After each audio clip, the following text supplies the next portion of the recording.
እንኳን ለሀላባ ብሔረሰብ ዘመን መለወጫ ለታላቁ የሴራ በዓል በሰላም አደረሳችሁ። በዓሉ የሰላም የፍቅርና የአንድነት ነው። ዘንድሮ ግን ልዩ ነው፣ ምክንያቱም ሀላባ አዲስ ታሪክ እየጻፈች ነው።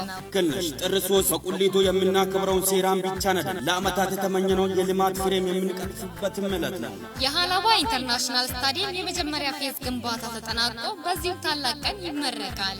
ይህ ስታዲየም የወጣቶቻችን ኩራት፣ የስፖርታችን አዲስ ምዕራፍ ነው። የቁሊቶ ሰማይ በስፖርት አድናቂዎቹ ድምጽ ሊደምቅ ጥቂት ቀናት ቀሩ።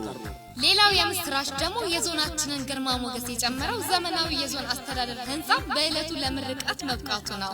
በዚህ ብቻ አያበቃም። የከተማዋን ገጽታ የለወጡ ሌሎች የልማት ስራዎችና የመሰረተ ልማት ውጤቶችም ለህዝብ አገልግሎት ዝግጁ ሆነው ልማታችን ከባህላችን ጋር ተቆራኝቶ ለውጣችን ከማንነታችን ጋር ተሳስሮ ጥር 3 ቁሊቶ በታላቅ ድምቀት ትፈካለች። ሺህ ፈረሰኞች አደባባይን ሲሞሉት የሀላባ ህዝብ በእንግዳ ተቀባይነት ሲፈካ የዛ ታላቅ ታሪክ አካል እንዲሆኑ ተጋብዘዋል። ኑ የሴራን በዓል እያከበርን የልማት ስራዎቻችንን በጋራ እንመርቅ። ሀላባ ሁሌም ለወዳጆቿ ክፍት ነች። ጥር 3 በሀላባ ቁሊቶ ከተማ በታላቁ ኢንተርናሽናል ስታዲየም እንገናኝ። እየጠበቅናችሁ ነው። ሴራን በጋራ እናክብር። አሜን።